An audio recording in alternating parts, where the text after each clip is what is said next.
ಬಂಧುಗಳೇ, ನಿಮ್ಮೆಲ್ಲರ ಮೆಚ್ಚಿನ ಶಾಸಕರು,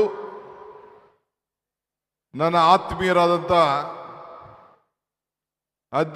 ಸಮಾರಂಭದ ಅಧ್ಯಕ್ಷರಾದಂಥ ಶ್ರೀ ನಂಜೇಗೌಡ್ರೆ, ನಮ್ಮ ಹಿರಿಯ ನಾಯಕರು,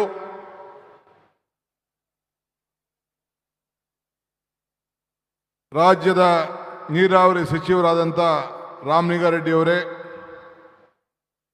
ನಿಮ್ಮೆಲ್ಲರ ಸುಮಾರು 7 ಬಾರಿ ಸತತವಾಗಿ ನಿಮ್ಮನ್ನು ಪ್ರತಿನಿಧಿಸಿ ನೀವು ಈ ರಾಜ್ಯದ ಸೇವೆಯನ್ನು ಮಾಡ್ತಕ್ಕಂಥ ಕೆ ಎಚ್ ಮುನಿಯಪ್ಪನವರೇ, ನಮ್ಮ ರಾಜ್ಯದ ಹಿರಿಯ ನಾಯಕರಾದಂಥ ಸತೀಶ್ ಜಾರಕಿಹೊಳಿ ಅವರೇ, UT ಖಾದರ್ ಅವರೇ, ಯತೀಂದ್ರ ಸಿದ್ದರಾಮಯ್ಯನವರೇ ನೂತನವಾಗಿ ಸಚಿವರಾಗಿ ಆಯ್ಕೆಯಾಗಿದ್ದಾರೆ. ನಮ್ಮ ಗ್ರಾಮೀಣ ಪ್ರದೇಶದ ಅಭಿವೃದ್ಧಿಗೆ ದೊಡ್ಡ ಒತ್ತನ್ನು ಕೊಡ್ತಾ ಇದ್ದಾರೆ ನಮ್ಮ ಈಶ್ವರ್ ಖಂಡ್ರೆರವರು.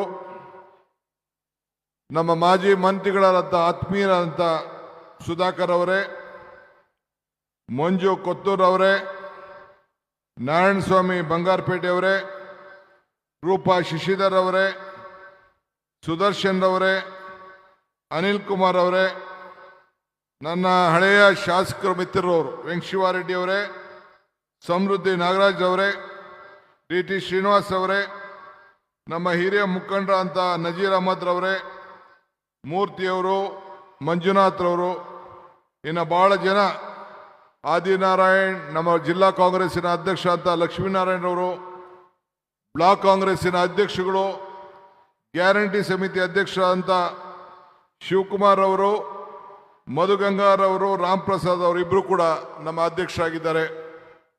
ಮುಖ್ಯವಾಗಿ ನಮ್ಮ ಜಿಲ್ಲೆಯ ಎಲ್ಲ ನಾಯಕರುಗಳಿದ್ದೀರಿ, ಅಧಿಕಾರಿ ಮಿತ್ರರಿದ್ದೀರಿ, ಮಾಧ್ಯಮ ಸ್ನೇಹಿತರಿದ್ದೀರಿ. ತಾವೆಲ್ಲ ಇಷ್ಟು ದೊಡ್ಡ ಸಂಖ್ಯೆಯಲ್ಲಿ ಸೇರಿದ್ದೀರಿ. ಇದೊಂದು ಐತಿಹಾಸಿಕವಾದಂಥ ಕಾರ್ಯಕ್ರಮ. ಇವತ್ತು ನಾವೆಲ್ಲ ಕೋಲಾರ ಜಿಲ್ಲೆಯ, ನಾನು ಈ ಕಾರ್ಯಕ್ರಮವನ್ನು ಬಹಳ ಹಿಂದೆನೇ ಕೊಟ್ಟಿದ್ದೆ. ಸಂಪುಟದ ವಿಸ್ತರಣೆಯ ಮಧ್ಯದಲ್ಲಿ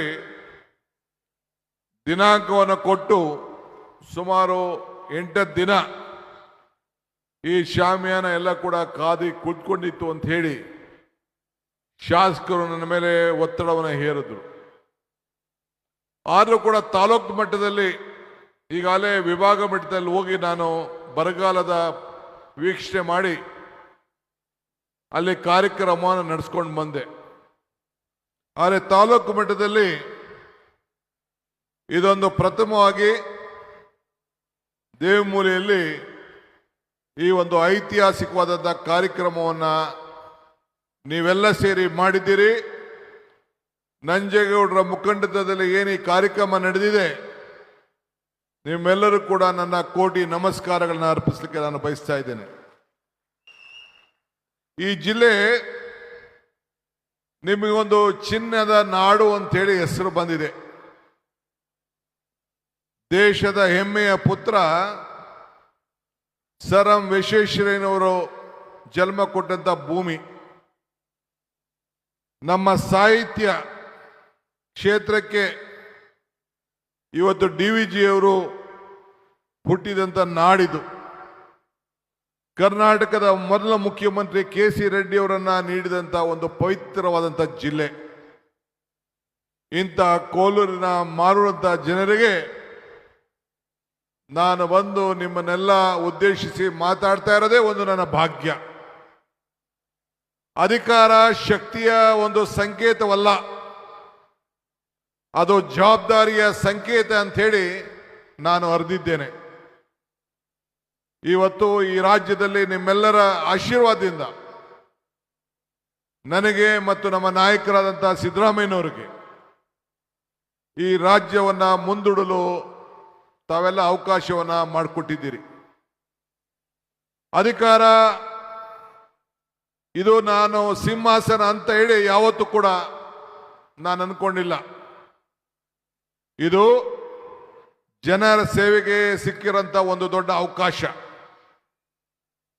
ಮೂರ್ತಿಗೆ ಬೆಲೆ ಕಟ್ಟಬಹುದು, ಆದರೆ ದೇವರಿಗೆ ಬೆಲೆ ಕಟ್ಟಲಿಕ್ಕೆ ಸಾಧ್ಯ ಇಲ್ಲ. ಇವತ್ತು ಪ್ರಜಾಪ್ರಭುತ್ವದ ವ್ಯವಸ್ಥೆಯಲ್ಲಿ ಜನರೇ ದೇವರು. ನಮಗೆ ನಿಮ್ಮನ್ನ ದೇವರ ಮನೋಭಾವದಿಂದ ಯಾವ ಕೆಟ್ಟ ಮನಸ್ಸಿಲ್ಲದೆ ನಮಗೆ ಆಶೀರ್ವಾದ ಮಾಡಿ ನಿಮ್ಮ ಸೇವೆಯನ್ನು ಮಾಡಲಿಕ್ಕೆ ಒಂದು ಅವಕಾಶವನ್ನು ಮಾಡಿಕೊಟ್ಟಿದ್ದೀರಿ. ಇವತ್ತು ನನಗೆ ಈ ಒಂದು ಪವಿತ್ರವಾದಂಥ ಕಾರ್ಯಕ್ರಮ ನೋಡಿದ್ರೆ ನಂಜೇಗೌಡರ ಸಂಘಟನೆಯ ಶಕ್ತಿ, ನಿಮ್ಮೆಲ್ಲರ ಆಶೀರ್ವಾದ ಇವೆಲ್ಲ ನೋಡಿದ್ರೆ ನಾನು ಅನೇಕ ಸಂದರ್ಭದಲ್ಲಿ ಹೇಳಿದಂಥ ಮಾತು ನನಗೆ ನೆನಪು ಬರ್ತದೆ. ಸಾಧನೆ ಇಲ್ಲದೆ ಸತ್ತರೆ ಸಾವಿಗೆ ಅವಮಾನ, ಆದರ್ಶ ಇಲ್ಲದೆ ಬದುಕಿದರೆ ಬದುಕಿಗೆ ಅವಮಾನ. ಆದರೆ ನಂಜೇಗೌಡರು ಸಾಧನೆ ಮತ್ತು ಆದರ್ಶ ಎರಡವನ್ನು ಕೂಡ ತೋರಿಸಿ ಒಂದು ಇತಿಹಾಸವನ್ನ ಸೃಷ್ಟಿ ಮಾಡಿದಂತ ಅತಿ ಹೆಚ್ಚು ನನ್ನ ಮೆಚ್ಚಿನ ಶಾಸಕರು. ಇಡೀ ರಾಜ್ಯಕ್ಕೆ ನಂಜೇಗೌಡರು ಒಂದು ಆದರ್ಶ ಶಾಸಕರು ಅಂತ ಹೇಳಲಿಕ್ಕೆ ನನಗೆ ಬಹಳ ಸಂತೋಷ ಆಗ್ತದೆ. ನೀವೆಲ್ಲರೂ ಕೂಡ ಇಂಥ ಆದರ್ಶ ಸಾಧನೆಯ ಶಾಸಕರನ್ನ ಪಡೆದು 3,200 ಕೋಟಿ ರೂಪಾಯಿ ನಿಮ್ಮ ಕ್ಷೇತ್ರಕ್ಕೆ ತಂದು ನೀವು ಅಭಿವೃದ್ಧಿಯನ್ನ ಮಾಡಿಸಿ ನನ್ನ ಕೈಯಲ್ಲಿ ಉದ್ಘಾಟನೆ ಮಾಡ್ತಾ ಇದ್ದೀರಲ್ಲ, ನೀವೆಲ್ಲರೂ ಕೂಡ ಭಾಗ್ಯವಂತರು, ಪುಣ್ಯವಂತರು ಅಂತ ಹೇಳಿ ನನಗೆ ಹೇಳಿಕೊಳ್ಳಿಕ್ಕೆ ಬಹಳ ಹೆಮ್ಮೆ ಆಗ್ತದೆ. ಹಿಂದೆ ಕೊರೋನಾ ಸಂದರ್ಭದಲ್ಲಿ ನಾನು ನಮ್ಮ ಹಿರಿಯ ನಾಯಕರಾದಂಥ KH ಮುನಿಯಪ್ಪನವರು ಈ ಕ್ಷೇತ್ರಕ್ಕೆ ಸಿದ್ದರಾಮಯ್ಯನವ್ರ ಜೊತೆಯಲ್ಲಿ ಬಂದು ನಿಮ್ಮ ತಾಲೂಕಿನಲ್ಲಿ ಬೆಳೆದಂಥ ತರಕಾರಿ, ಹೂವು, ಹಣ್ಣು ಇವೆಲ್ಲ ಕೂಡ ಕಡಿಮೆ ಬೆಲೆಗೆ ತೆಗೆದುಕೊಂಡೋಗಿ ಈ ಬೆಲೆಯನ್ನ ಅಂತರಕ್ಕೆ ಇಡಬೇಕು ಅಂತ ಹೇಳಿ ಬೆಲೆ ಎಲ್ಲ ಕುಸ್ತೋಗಿತ್ತು. ನೀವು ಬೆಳೆದಂಥ ತರಕಾರಿ ತೆಗೆದುಕೊಳ್ಳೋರಿಲ್ಲ.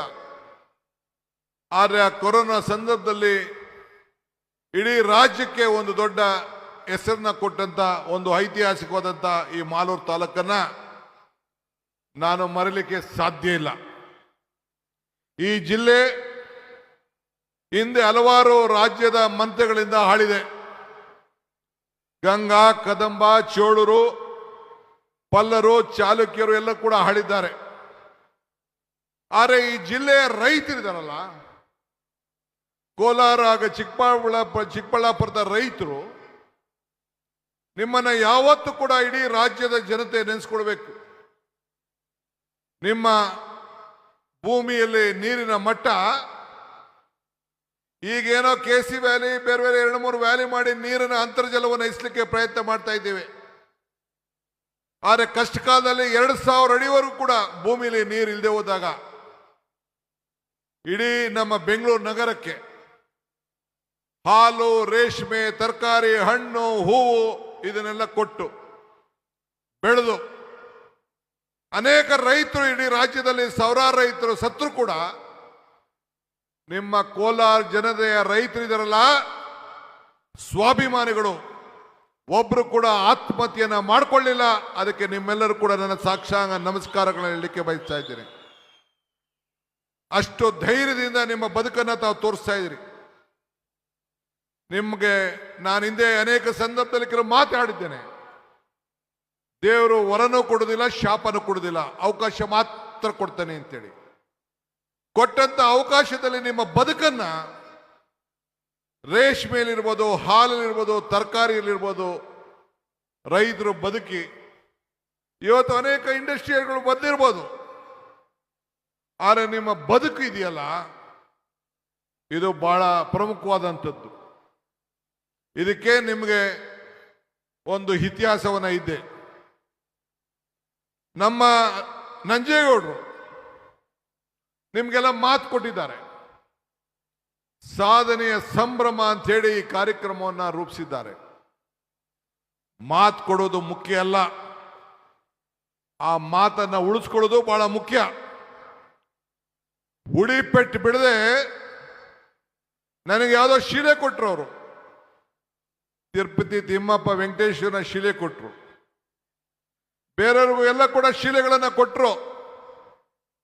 ಉಳಿಪೆಟ್ಟು ಬಿಡದೆ ಯಾವ ಶಿಲೆ ಕೂಡ, ಕಲ್ಲು ಕೂಡ ಶಿಲೆ ಆಗಲಿಕ್ಕೆ ಸಾಧ್ಯ ಇಲ್ಲ. ಜೀವನದಲ್ಲಿ ಹೋರಾಟ ಇಲ್ಲದೆ ಯಾವ ಪ್ರಗತಿ ಕೂಡ ಸಾಧ್ಯ ಇಲ್ಲ. ದೇವರು ನಮಗೆ ಕೊಟ್ಟಿರೋದು ಎರಡು ಆಯ್ಕೆ, ಒಂದು ಕೊಟ್ಟೋಗೋದು, ಒಂದು ಬಿಟ್ಟು ಹೋಗೋದು. ಹಂಗೆ ಅವರ ಬದುಕಿನಲ್ಲಿ ಈ ಮಾಲೂರು ಕ್ಷೇತ್ರದಲ್ಲಿ ಇವತ್ತೇನು ಈ ಕಾರ್ಯಕ್ರಮವನ್ನು ಇಟ್ಟು ವಿದ್ಯುತ್ ಶಕ್ತಿ, ಕೆರೆ ನೀರು ತುಂಬಿಸುವಂಥದ್ದು ಮತ್ತು ನೂರಾರು ಕಲ್ಲುಗಳು ಏನು ಇಲ್ಲಿ ನಿಲ್ಲಿಸಿದ್ದೀವಿ, ಇದು ಸಾಕ್ಷಿ ಗುಡ್ಡೆಗಳಾಗಿ ಉಳ್ಕೊಳ್ತವೆ. ಕೆಲವರು ಟೀಕೆಗಳನ್ನು ಮಾಡ್ತಾರೆ, ವಿರೋಧ ಪಾರ್ಟಿಯವರು ಟೀಕೆಗಳನ್ನು ಮಾಡಲಿ, ಅವ್ರು ಟೀಕೆ ಮಾಡೋದು ನಮ್ಗೆ ಬಹಳ ಮುಖ್ಯ. ನಮ್ಮಲ್ಲೇನೋ ತಪ್ಪು ಕಂಡಿಡಿದ್ರು ಚಿಂತೆ ಇಲ್ಲ, ತಿದ್ಕೊಳ್ಳಿಕ್ಕೆ ನಾವು ಸಿದ್ಧವಾಗಿದ್ದೇವೆ. ಆದರೆ ವಿರೋಧ ಪಕ್ಷವರು ಕಳೆದ 3 ವರ್ಷದಿಂದ ಮಾಡಿದ ಟೀಕೆಗಳೆಲ್ಲ ಸತ್ತೋಗಿದೆ. ನಮ್ಮ ಕೆಲಸಗಳು ಉಳ್ಕೊಂಡು ಇವತ್ತು ಈ ಕಲ್ಲುಗಳು ಸಾಕ್ಷಿಯಾಗಿ ಇವತ್ತು ಉಳ್ಕೊಂಡಿದೆ. ವ್ಯಕ್ತಿ ಮನೆಯಲ್ಲಿ ಜನಿಸ್ತಾನೆ, ಹುಟ್ಟು ನಾವೆಲ್ಲ ಮನೆಯಲ್ಲಿ ಜನಿಸ್ತೇವೆ, ಆದರೆ ವ್ಯಕ್ತಿತ್ವ ಮಾತ್ರ ಬಹಳ ಪ್ರಮುಖವಾದ್ದು. ಸೊ ಹಂಗೆ ಬಾಬಾ ಸಾಹೇಬ್ ಅಂಬೇಡ್ಕರ್ ಅವರು ಹೇಳ್ತಾರೆ, ಇತಿಹಾಸ ಮರ್ತವನು ಇತಿಹಾಸವನ್ನು ಸೃಷ್ಟಿ ಮಾಡಲಿಕ್ಕೆ ಸಾಧ್ಯ ಇಲ್ಲ ಅಂತ ಹೇಳಿ.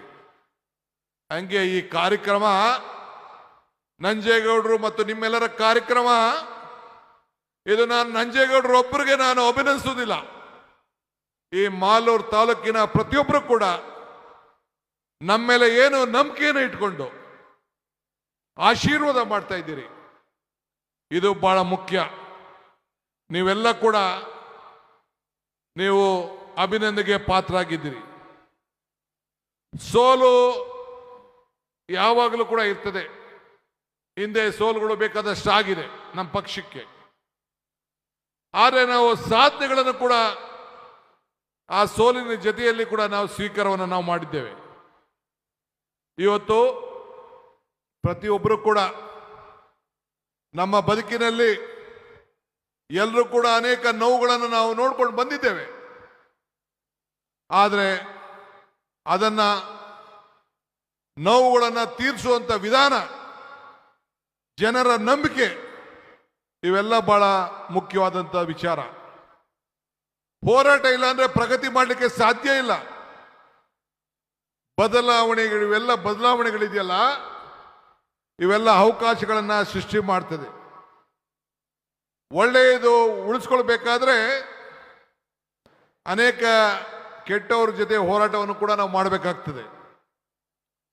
ಇವತ್ತು ತಮಗೆ ನಾನು ಕೇಳ್ಕೊಳ್ಳೋದು ಇಷ್ಟೇ, ಇವತ್ತು ರೈತರ ಕಣ್ಣೀರನ್ನ ಒರೆಸುವಂತ ಸರ್ಕಾರ, ನಾವೆಲ್ಲ ಮಂತ್ರಿಗಳು, ಶಾಸಕರು ನಿಮ್ಮ ಮುಂದೆ ನಾವು ನಿಂತಿದ್ದೇವೆ.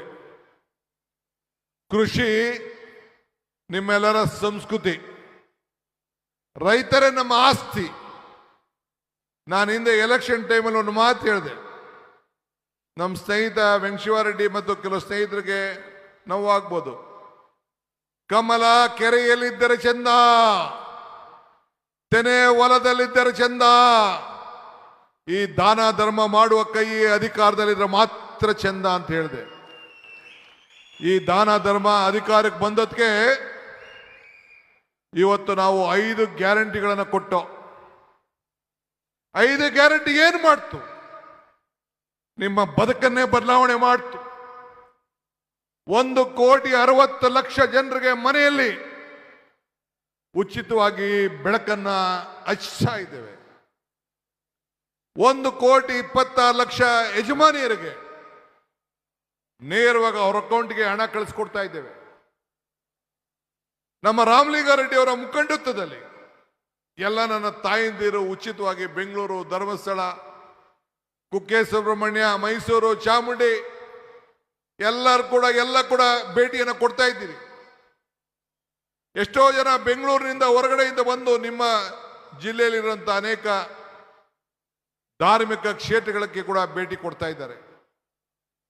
ನಾನು ಗಣೇಶನ ಏನೋ ಶಿವಲಿಂಗ ಕ್ಷೇತ್ರ ಕೂಡ ನಿಮ್ಮ ಜಿಲ್ಲೆಯಲ್ಲಿದೆ, ಅದಕ್ಕೆಲ್ಲ ಕೂಡ ಹಿಂದೆ ನಾನು ಕೂಡ ಬಂದಿದ್ದೇನೆ. ಈ ಭಾಗದ ನಾಯಕರಾದಂಥ ಶಾಸಕರಾದಂಥ ನಂಜೇಗೌಡರು ನಿಮ್ಮ ಕೊಟ್ಟ ಮಾತನ್ನ ಉಳಿಸ್ಕೊಂಡಿದ್ದಾರೆ. ಮಾತು ಕೊಡೋದು ಮುಖ್ಯ ಅಲ್ಲ, ಆ ಮಾತನ್ನ ಉಳಿಸ್ಕೊಳ್ಳೋದು ಮುಖ್ಯ. ಅದಕ್ಕೆ ಈ ಒಂದು ಅಭಿವೃದ್ಧಿಯ ಕಾರ್ಯಕ್ರಮನೇ ಇವತ್ತು ಉದಾಹರಣೆ. ಕಾಯಕರಿಂದ ನಾಯಕತ್ವ ಸಿಗ್ತದೆ, ಜನಪರವಾಗಿದ್ದರೆ ಮಾತ್ರ ಅಧಿಕಾರ ಸಿಗ್ತದೆ. ಅಧಿಕಾರ ನಶ್ವರ, ಸಾಧನೆಗಳು ಅಜಾಮರ, ಆದರೆ ಮತದಾರರೇ ಈಶ್ವರ ಅಂತ ಹೇಳಿ ನಿಮ್ಮೆಲ್ಲರೂ ಕೂಡ ದೇವರ ಸಮಾನದಲ್ಲಿ ನಾವು ನೋಡ್ತಾ ಇದ್ದೇವೆ. ಸರ್ಕಾರದ 5 ಗ್ಯಾರಂಟಿಗಳು ಇಡೀ ದೇಶಕ್ಕೆ ಒಂದು ಮಾದರಿ. ನಮ್ಮ ಪ್ರಧಾನಮಂತ್ರಿಗಳಂತ ನರೇಂದ್ರ ಮೋದಿಯವರು ಮತ್ತು ಬಿಜೆಪಿ ಸ್ನೇಹಿತರುಗಳೆಲ್ಲ ನಮ್ಮ ಗ್ಯಾರಂಟಿಗಳನ್ನು ಟೀಕೆ ಮಾಡಿದ್ರು. ಇದು ಸಾಧ್ಯ ಇಲ್ಲ ಅಂತ ಹೇಳಿದ್ರು. ನೀವು ಇದನ್ನ ಉಳಿಸ್ಕೊಳ್ಳಿಕ್ಕೆ ಸಾಧ್ಯ ಇಲ್ಲ ಅಂತ ಹೇಳಿದ್ರು. 52,000 ಕೋಟಿ ರೂಪಾಯಿ ಇದನ್ನು ನಾವು ಮೀಸಲಾತಿಯನ್ನು ಇಟ್ಟು ಈ ಜನರ ಬದುಕನ್ನ 10 kg ಅಕ್ಕಿಯನ್ನು ಕೂಡ ಕೊಟ್ಟು, ಯುವಕರಿಗೆ ಉದ್ಯೋಗದ ಭತ್ಯೆಯನ್ನು ಕೂಡ ಕೊಟ್ಟು, ಈ 5 ಗ್ಯಾರಂಟಿನ ಕೊಡೋ ಜೊತೆಗೆ ಈಗ ತಾನೇ ನನ್ನ ಮಿತ್ರ ಕೃಷ್ಣ ಬೈರೇಗೌಡರು ಭಾಷಣ ಮಾಡುವುದು 6ನೇ ಗ್ಯಾರಂಟಿ ಪ್ರತಿಯೊಬ್ಬರ ಭೂಮಿಗೆ ಹಕ್ಕನ್ನು ಕೊಟ್ಟು, ಪಟ್ಟ ಕೊಟ್ಟು, ಇವತ್ತು ಖಾತೆಗಳನ್ನು ಮಾಡಿ ನಿಮ್ಮ ಆಸ್ತಿ ದಾಖಲೆಗಳನ್ನು ಸರಿ ಮಾಡಿಕೊಟ್ಟು ವಂಶ ಪಾರಂಪರ್ಯವಾಗಿ ಯಾವ ತೊಂದರೆ ಕೂಡ ಆಗಬಾರ್ದು ಅಂತೇಳಿ 6ನೇ ಗ್ಯಾರಂಟಿ ಭೂಮಿ ಗ್ಯಾರಂಟಿಯನ್ನು ಕೊಟ್ಟು ಇವತ್ತು ಕಾರ್ಯಕ್ರಮವನ್ನು ರೂಪಿಸಿರೋದು ಇಡೀ ದೇಶ ಇವತ್ತು ಮೆಚ್ಚುತ್ತಾ ಇದೆ. ಕೇಂದ್ರದ ಬಿಜೆಪಿ ಸರ್ಕಾರ ಕೂಡ ಈ ನಮ್ಮ 6ನೇ ಗ್ಯಾರಂಟಿಗೆ, ಭೂಮಿ ಗ್ಯಾರಂಟಿಗೆ ಬೆಂಗಳೂರು ನಗರದಲ್ಲೇ 25 ಲಕ್ಷ ಮನೆಗಳಿಗೆ, ಮನೆ ಬಾಗಿಲಿಗೆ ಖಾತೆಗಳನ್ನು ಕೊಟ್ಟು ಇವತ್ತು ಅವರೆಲ್ಲ ಕೂಡ ನಮಗೆ ಪ್ರಶಂಸೆಯನ್ನ ಕೊಟ್ಟಿದ್ದಾರೆ. ಇವತ್ತು ನಾನು ತಮಗೆ ಹೇಳೋದಿಷ್ಟೇ, ಇವತ್ತು ನಾವೆಲ್ಲ ಅಧಿಕಾರಕ್ಕೆ ಬಂದಿದ್ದೇವೆ. ನಮ್ಮ 7ನೇ ಗ್ಯಾರಂಟಿ ನೀರಿನ ಗ್ಯಾರಂಟಿ. ಇವತ್ತು ಜನತಾದಳದ ಅಧ್ಯಕ್ಷರು ಆಡ್ಕೊಳ್ತಾ ಇದ್ರು, ನಮ್ಮ ಏನು ಎತ್ತಿನೊಳೆ ಯೋಜನೆ ಇದೆಯಲ್ಲ ಇದು ಸಾಧ್ಯ ಇಲ್ಲ ಅಂತೇಳಿ. ಕಷ್ಟವಾದದ್ದು, ಯಾವುದೋ ಸುಲಭ ಅಲ್ಲ, ಒಪ್ಕೊಳ್ತೀನಿ ನಾನು. ಆದರೆ ಪ್ರಯತ್ನ ಮಾಡಬೇಕಲ್ಲ. ಇವತ್ತು ನೀರನ್ನು ನಾವು ಏನು ಪಶ್ಚಿಮ ಘಟ್ಟದಿಂದ ಏನು ಹಾಸನ ಜಿಲ್ಲೆಯ ಮಂಗಳೂರು ಭಾಗದಿಂದ ಇವತ್ತು ಆ ನೀರನ್ನು ತಂದು ಕೋಲಾರ, ಚಿಕ್ಕಬಳ್ಳಾಪುರಕ್ಕೆ ಕೆರೆಗಳನ್ನು ತುಂಬಿಸ್ಬೇಕು ಅಂತೇಳಿ ಈಗಾಗಲೇ ನಾನು ತುಮಕೂರವರೆಗೂ ಕೂಡ ನೀರನ್ನು ತಗಲಿಕ್ಕೆ ಎಲ್ಲ ಪ್ರಯತ್ನವನ್ನು ಮಾಡಿದ್ದೇವೆ. ಈಗಾಗಲೇ KC ವ್ಯಾಲಿ ಇವೆಲ್ಲ ಕೂಡ ಆಗಿ ಸುಮಾರು 104 ಕೆರೆಗಳನ್ನು ಈಗಾಗಲೇ ಈ ಜಿಲ್ಲೆಯಲ್ಲಿ ತುಂಬಿಸಿದ್ದೇವೆ. ಎತ್ತಿನ ಹೊಳೆಯಲ್ಲೂ ಕೂಡ ಈ ಕಾರ್ಯಕ್ರಮವನ್ನು 27 ಒಳಗಡೆ ಕೂಡ ಈಗಾಗಲೇ ಈ ಕಾರ್ಯಕ್ರಮವನ್ನು ಮುಗಿಸ್ಬಿಡಬೇಕು ಅಂತೇಳಿ ಈಗಾಗಲೇ ಸಂಕಲ್ಪವನ್ನು ಕೂಡ ಇವತ್ತಾಗಲೇ ನಾವು ಮಾಡಿದ್ದೇವೆ. ಆದ್ರಿಂದ HN ವ್ಯಾಲಿ ಇಲ್ಲಿ 65 ಕೆರೆಗಳನ್ನು ತುಂಬುವಂತ ಕೆಲಸ ಈಗಾಗಲೇ ಮಾಡ್ತಿದ್ದೇವೆ. ಇವತ್ತು ಸಂಸ್ಕರಿಸಿದ ನೀರನ್ನ 700ಕ್ಕೂ ಹೆಚ್ಚು ಕೆರೆಗಳನ್ನು ತುಂಬಿಸುವಂತ ಕಾರ್ಯಕ್ರಮ ಕೂಡ ಇವತ್ತು ಮಾಡ್ಕೊಂಡು ಬರ್ತಾ ಇದ್ದೇವೆ. ಸಮುದ್ರಕ್ಕೆ ನೀರು ಹೋಗಬಾರ್ದು, ಅಂತರ್ಜಲ ಹೆಚ್ಚಬೇಕು, ಕೆರೆ ಸೇರ್ಬೇಕು, ರೈತರ ಜನ ಸೇರ್ಬೇಕು. ಆಗಸ್ಟ್ 15ನೇ ತಾರೀಕು ಅನೇಕ ಯೋಜನೆಗಳನ್ನ ನಮ್ಮ ಸರ್ಕಾರ ಹಾಕೊಂಡಂತ ಯೋಜನೆಗಳನ್ನ ನಾವು ಮಾಡ್ಕೊಂಡು ಬರ್ತಾ ಇದ್ದೇವೆ. ಇದು ನಂದೊಂದು ಹೊಸ ಸರ್ಕಾರ ಅಲ್ಲ. ಇದು ನಾನು ಮುಖ್ಯಮಂತ್ರಿ ಆಗಿರ್ಬೋದು, ಆದರೆ 3 ವರ್ಷಗಳ ಕಾಲ ಸಿದ್ದರಾಮಯ್ಯನ ನೇತೃತ್ವದಲ್ಲಿ ನಡೆದಂತ ಸರ್ಕಾರ ಇದು ಮುಂದುವರಿಸಿದಂತ ಇದೊಂದು ಸರ್ಕಾರ. ನಿಮ್ಮೆಲ್ಲರೂ ಕೂಡ ಭದ್ರವಾಗಿರಬೇಕು ಅಂತೇಳಿ ಈ ಕಾರ್ಯಕ್ರಮ ರೂಪಿಸ್ಕೊಂಡು ಬಂದಿದ್ದೇವೆ. ಈಗ SIR ಕೂಡ ಬಂದಿದೆ. ಮತ ನೀವು ಕಾಪಾಡಿಕೊಳ್ಬೇಕು. ನಿಮ್ಮ ಮತವನ್ನು ಉಳಿಸ್ಕೊಳ್ಳಿಲ್ಲ ಅಂದ್ರೆ ನಿಮಗೆ ಅನೇಕ ಯೋಜನೆಗಳಿಗೆ ತೊಂದರೆ ಆಗ್ತಿದೆ. ಇವತ್ತು ನಿಮ್ಮ ಮತ ನಿಮ್ಮ ಹಕ್ಕು, ನಿಮ್ಮ ಹಕ್ಕನ್ನು ಉಳಿಸ್ಕೊಳ್ಬೇಕು. ಆದ್ರಿಂದ 1 ಕೋಟಿಗೂ ಹೆಚ್ಚು ಮತದಾರ ಹೆಸರಿನ ಪಟ್ಟಿಯನ್ನ ಮುಂದಕ್ಕೆ ಸದ್ಯದಲ್ಲೇ ಕರಡು ಪತ್ರವನ್ನು ಬರ್ತಾರೆ. ನಿಮ್ಮ ದಾಖಲೆಗಳು, ಜಾತಿ ಪ್ರಮಾಣ ಪತ್ರ, ನಿಮ್ಮ ರೆಸಿಡೆನ್ಷಿಯಲ್ ಸರ್ಟಿಫಿಕೇಟ್ ಇವೆಲ್ಲ ಕೂಡ ಕೊಡ್ಲಿಕ್ಕೆ ನಾವು ಬದ್ಧರಾಗಿದ್ದೇವೆ. ಇನ್ನು ಯಾರು ಓಟ್ ಇಲ್ಲ ಅವರು ಕೂಡ ಹೊಸದಾಗಿ ಫಾರಂ 6 ಹಾಕೊಳ್ಳಿಕ್ಕೂ ಕೂಡ ಅವಕಾಶವನ್ನ ಯುವಕರಿಗೆ ಮಾಡಿಕೊಟ್ಟಿದ್ದೇವೆ. ಸರ್ಕಾರ ಕೂಡ ಎಲೆಕ್ಷನ್ ಕಮಿಷನ್ ಜೊತೆ ಕೈ ಜೋಡಿಸಿದೆ. ನೀವು ಇದಕ್ಕೆ ಯಾಮಾರಕ್ಕೆ ಹೋಗಬೇಡಿ. ನಿಮ್ಮ ಮತ ಹಕ್ಕಿಲ್ಲ ಅಂದ್ರೆ ಯಾವ ಯೋಜನೆಗಳು, ಪೆನ್ಷನ್ ಆಗಲಿ ಯಾವುದು ಕೂಡ ಹಕ್ಕು ಸಿಗೋದಕ್ಕೆ ಸಾಧ್ಯ ಇಲ್ಲ. ಆದ್ರಿಂದ ನೀವು ಹಾಕಿದ ಮತಕ್ಕೆ ಬೆಲೆ ಬೇಕಲ್ಲ. ಮತದಾರ ಹಕ್ಕು ಉಳಿಬೇಕಾಗಿದೆ. ಮತದಾನ ಹಕ್ಕು ಉಳಿಲಿಲ್ಲ ಅಂದ್ರೆ ಜೇಬ್ನಲ್ಲಿ ದುಡ್ಡು ಕೂಡ ಉಳಿಲಿಕ್ಕೆ ಸಾಧ್ಯ ಇಲ್ಲ. ಕೊನೆಗೆ ಈ ಸಂದರ್ಭದಲ್ಲಿ ತಾವೆಲ್ಲ ನೋಡಿದ್ದೀರಿ, ಈ ದೇಶದಲ್ಲಿ ಮತ ಕಳ್ತನನೂ ನಡೆದೋಯ್ತು, ಉಂಡಿಯಲ್ಲಿ ಕೂಡ ಕಳ್ತನ ಆಗೋಯ್ತು. ನಾವೆಲ್ಲ ರಾಮ ರಾಮ ರಾಮ ಅಂತೇಳಿ ಇಟ್ಟಿಗೆ ಕೂಡ ಎಲ್ಲ ಕಳಿಸಿದ್ರು ನಮ್ಮ ಸ್ನೇಹಿತರುಗಳು, ನಾವೆಲ್ಲ ಕೂಡ ಅನೇಕರು. ಇವತ್ತು ಆ ರಾಮ ಮಂದಿರ ಏನು ಅಯೋಧ್ಯೆಯಲ್ಲೂ ಕೂಡ ಇವತ್ತು ಉಂಡಿ ಕಳ್ತನ ಆಗ್ಬೇಕಾಯ್ತು. ಅದಕ್ಕೆ ನಾನು ಒಂದು ತೀರ್ಮಾನವನ್ನು ಮಾಡಿದ್ದೇನೆ. ಯಾವ್ದಾವ ದೊಡ್ಡ ದೊಡ್ಡ ದೇವಸ್ಥಾನ ಇದೆ, ಆ ಎಲ್ಲ ದೇವಸ್ಥಾನಗಳಲ್ಲೂ ಕೂಡ ಕಂಪಲ್ಸರಿ ಕ್ಯಾಮ್ರಾ ಹಾಕಿ ಪೊಲೀಸ್ ಅಧಿಕಾರಿಗಳ ಪೊಲೀಸ್ ಸ್ಟೇಷನ್ಗೆ ಲಿಂಕ್ ಮಾಡಿ ಪ್ರತಿಯೊಬ್ಬರು ಯಾರು ಉಂಡಿಗೆ ಹಣ ಹಾಕ್ತಾರೆ, ಉಂಡಿ ಬಿಚ್ಚುವಾಗಿರ್ಬೋದು, ಹಣ ಹೇಳಿಸುವಾಗಿರ್ಬೋದು, ಎಲ್ಲ ಕೂಡ ಹೆಂಗೆ ವೆಹಿಕಲ್ ಮೂವ್ಮೆಂಟ್ ಅನ್ನ ನಾವು ಯಾವ ರೀತಿ ಗಮನಿಸ್ತೀವಿ ಹಂಗೆ ಇವತ್ತು ಆರ್ಟಿಫಿಷಿಯಲ್ ಇಂಟೆಲಿಜೆನ್ಸ್ ಬಂದಿದೆ. ಈ ತಾಂತ್ರಿಕತೆ ಬೆಳೆದಿದೆ. ನೀವು ನಂಬಿಕೆಯಿಂದ ಭಕ್ತಂಗೂ ಭಗವಂತನಿಗೂ ವ್ಯವಹಾರ ಮಾಡಂತ ಸ್ಥಳ ದೇವಾಲಯ. ಆ ದೇವಾಲಯಕ್ಕೆ ಹೋಗಿ ನಿಮ್ಮ ಪ್ರಾರ್ಥನೆ ಮಾಡಿಕೊಂಡು ನಿಮ್ಮ ಬದುಕಿನಲ್ಲಿ ನೆಮ್ಮದಿ ಸಿಗ್ಬೇಕು ಅಂತ ಹೇಳಿ ಆ ದೇವರಿಗೆ ಆಗದಂತ ಕಾಣಿಕೆ ಯಾರು ಕೂಡ ಕದಿಬಾರದು. ಅದು ಇವತ್ತು ಬಿಜೆಪಿ ಸರ್ಕಾರದಲ್ಲಿ ನಡೆದಿದೆ. ಇದಕ್ಕೆ ಮುಂದಿನ ದಿನದಲ್ಲಿ ಒಂದು ತಕ್ಕವಾದಂತ ಹೋರಾಟವನ್ನು ನೀವು ಮಾಡಬೇಕು, ತೀರ್ಪನ್ನು ಕೊಡಬೇಕು. ದೇವರ ಹುಂಡಿಲಿ ಹಣವನ್ನು ಕದ್ದಂತ ಜನರಿಗೆ ಸರಿಯಾದ ಶಿಕ್ಷೆಯನ್ನು ಕೂಡ ಕೊಡಬೇಕಾದ್ದು ನಿಮ್ಮೆಲ್ಲರ ಜವಾಬ್ದಾರಿ ಕೂಡ ಇದೆ. ಇವತ್ತು ನಾನು ಇನ್ನೊಂದು ಹೊಸ ಕಾರ್ಯಕ್ರಮವನ್ನು ರೂಪಿಸಿದ್ದೇನೆ. ಎಲ್ಲ ಯುವಕರಿಗೆ ಸಂಘಟಿತರಾಗಬೇಕು. ಸಾಂಸ್ಕೃತಿಕವಾಗಿ ಯುವಕರಿಗೆ ಕ್ರೀಡೆ, ಜಾತ್ಯತೀತ ಮನೋಭಾವ, ಪ್ರಜಾಪ್ರಭುತ್ವ ವ್ಯವಸ್ಥೆ, ನಾಯಕತ್ವ ಬೆಳೆಸ್ಕೊಳ್ಬೇಕು ಅಂತೇಳಿ ಪಂಚಾಯತಿಯಿಂದ ಪಾರ್ಲಿಮೆಂಟ್ ವರೆಗೂ ನಾಯಕರುಗಳನ್ನು ತಯಾರು ಮಾಡಬೇಕು. ನಾವು ಹೆಣ್ಣು ಮಕ್ಕಳನ್ನು ತಯಾರು ಮಾಡಬೇಕು. ಯುವ ಪ್ರತಿಭೆಗಳು ಮನೆಯಿಂದ ಈಚೆ ಬರಬೇಕು. ಸಂಗೀತ, ನೃತ್ಯ, ಕ್ರೀಡೆಯಲ್ಲಿ ಪ್ರೋತ್ಸಾಹ ಕೊಡಬೇಕು. ಪ್ರತಿಯೊಂದು ಪಂಚಾಯತಿಯಲ್ಲೂ ಕೂಡ ಭಾರತ್ ಜೋಡೋ ಯುವಕ ಸಂಘ ಅಂತೇಳಿ ಹೊಸದಾಗಿ ಪ್ರಾರ್ಥನೆ ಮಾಡಿ ಪ್ರತಿ ಪಂಚಾಯತಿಗಳು ಕೂಡ ಯುವಕರ ಸಂಘಟನೆಗೆ 16 ವರ್ಷದಿಂದ 35-40 ವರ್ಷದ ಯುವಕರ ಸಂಘಟನೆಗೆ ವರ್ಷಕ್ಕೆ 10 ಲಕ್ಷ ರೂಪಾಯಿ ಕೊಟ್ಟು 1,000 ಕೋಟಿ ರೂಪಾಯಿಯನ್ನ ಮೀಸಲಾತಿಯನ್ನ ಮಾಡಿದ್ದೇವೆ. ಇದಲ್ಲದೆ 5 ಗ್ಯಾರಂಟಿಗಳನ್ನ ಪಂಚಾಯತಿ ಮಟ್ಟದಲ್ಲೂ ಕೂಡ ಗ್ಯಾರಂಟಿ ಸಮಿತಿಯ ಸದಸ್ಯರು ನೇಮಕ ಮಾಡಿ ಆ ಗ್ಯಾರಂಟಿಯ ಫಲಾನುಭವಿಗಳನ್ನು ಸಂಪರ್ಕವನ್ನು ಇಟ್ಕೊಂಡು ಅವರಿಗೆ ಸಂಪರ್ಕ ಸರಿಯಾದ ರೀತಿ ನ್ಯಾಯವನ್ನು ಒದಗಿಸ್ಕೊಡ್ಬೇಕು ಅಂತೇಳಿ ನಮ್ಮ ಕಾರ್ಯಕರ್ತರಿಗೆ ಆ ಗ್ಯಾರಂಟಿ ಸಮಿತಿಯ ಸದಸ್ಯರಾಗಿ ಒಂದು ಪಂಚಾಯತಿಗೆ 6 ಜನ ಗ್ಯಾರಂಟಿ, ಅದರಲ್ಲಿ 2 ಹೆಣ್ಮಕ್ಳು, ಹಿಂದುಳಿದವರು, ಅಲ್ಪಸಂಖ್ಯಾತರು ಎಲ್ಲ ಕೂಡ ಇರಬೇಕು ಅಂತೇಳಿ ಈಗಾಗಲೇ ನಾನು ತೀರ್ಮಾನವನ್ನು ಕೂಡ ನಾನು ಮಾಡಿದ್ದೇನೆ.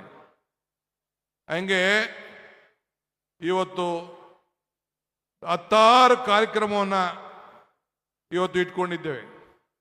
ಇದರ ಜೊತೆಗೆ ವಿಶೇಷವಾಗಿ ಖಾಸಗಿಯಲ್ಲಿ ಉದ್ಯೋಗವನ್ನು ಕೊಡಿಸ್ಬೇಕು ಅಂತೇಳಿ ಉದ್ಯೋಗವನ್ನು ಒಂದು ಪ್ರೈವೇಟ್ ಎಕ್ಸ್ಚೇಂಜ್, ಸರ್ಕಾರ ಭಾಗಿಯಾಗುವುದಿಲ್ಲ. ಆದರೆ ಯಾರು ಉದ್ಯಮಿ ಉದ್ಯೋಗ ಬೇಕು, ಈಗ ನಿಮ್ಮ ತಾಲೂಕಲ್ಲಿ ಯಾರಿಗಾರು ಉದ್ಯೋಗ ಬೇಕು ಅಂತ ಏನು ಅಡ್ವರ್ಟೈಸ್ಮೆಂಟ್ ಕೊಡಬೇಕಾದಿಲ್ಲ. ನೀವು ಯಾರ್ಯಾರು ಉದ್ಯೋಗ ಬಯಸ್ತೀರಿ ಅದಕ್ಕೆ ಪೋರ್ಟಲ್ಗೆ ಅರ್ಜಿ ಹಾಕುವಂಥದ್ದು, ಅದರಲ್ಲಿ ಅವನು ಆಯ್ಕೆ ಮಾಡ್ಕೊಳ್ಳುವಂಥದ್ದು.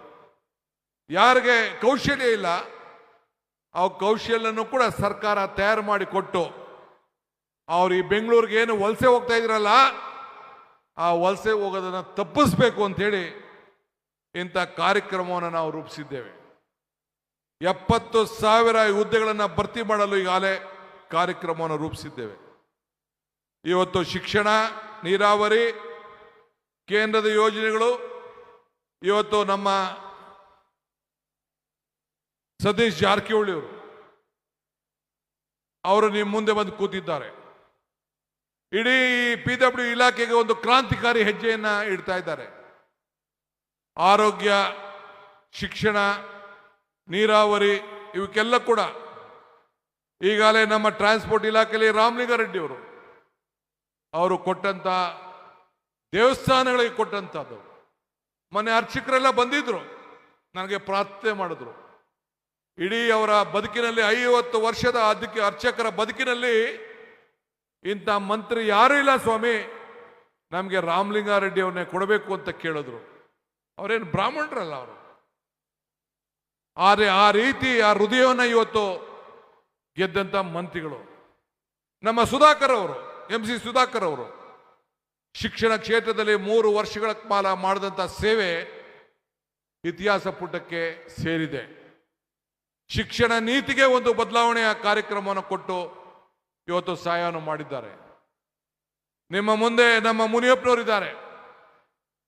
10 kg ಅಕ್ಕಿ ಅನ್ನಭಾಗ್ಯ, ಪ್ರತಿಯೊಬ್ಬ ರಾಜ್ಯದ 4.25 ಕೋಟಿ ಜನಸಂಖ್ಯೆಗೆ ಆಹಾರ ಬದ್ಧತೆ ಕಾರ್ಯಕ್ರಮವನ್ನು ಸರಿಯಾದ ರೀತಿಯಲ್ಲಿ ರೂಪಿಸಿ ಇಡೀ ಸರ್ಕಾರಕ್ಕೆ ಒಂದು ಶಕ್ತಿ ಕೊಟ್ಟಿದ್ದಾರೆ. ನಮ್ಮ ಆರೋಗ್ಯ ಸಚಿವರಾಗಿರುವಂತಹ ಸ್ಪೀಕರ್ ಅವರು ಇಡೀ ದೇಶಕ್ಕೆ ಒಂದು ಮಾದರಿ ಸ್ಪೀಕರ್ ಅಂತ ಹೇಳಿ ಅವರ ಹೆಸರನ್ನ ಪಡ್ಕೊಂಡದ್ದು ತಾವೆಲ್ಲ ಈಗ ಗಮನಿಸಿದ್ದೀರಿ. ಇವೆಲ್ಲ ನವರತ್ನಗಳು ಇವತ್ತು, ನಮ್ಮ ಸರ್ಕಾರದ ನವರತ್ನಗಳು ಇವತ್ತು. ನಾನು ಒಬ್ಬನೇ ಆಗಲಿ, ಸಿದ್ದರಾಮಯ್ಯನವರಾಗಲಿ ಇಬ್ಬರು ಅಲ್ಲ. ಮುಂದಿನ ದಿನಕ್ಕೆ ನಮ್ಮ ಯತೀಂದ್ರ ಸಿದ್ದರಾಮಯ್ಯನವರು ಅವರು ಕೂಡ ಇವತ್ತು ನಿಮ್ಮ ಮುಂದೆ ಬಂದು ಗ್ರಾಮೀಣ ಅಭಿವೃದ್ಧಿಯ ಜೊತೆಗೆ ನಗರ ಅಭಿವೃದ್ಧಿಯ ಅನೇಕ ಕಾರ್ಯಕ್ರಮಗಳನ್ನು ಮುನ್ನಡೆಗೆ ಇವತ್ತು ಅವರು ಕೂಡ ಸಂಕಲ್ಪವನ್ನು ಕೂಡ ಹೊಂದಿದ್ದಾರೆ. ಜೊತೆಗೆ ಈ ಜಿಲ್ಲೆಯ ಎಲ್ಲ ಶಾಸಕರುಗಳು ಕೂಡ, ನಮ್ಮ ಪಕ್ಷದ ಎಲ್ಲ ಶಾಸಕರುಗಳು ಆಧಾರ ಸ್ತಂಭ ಅವರು.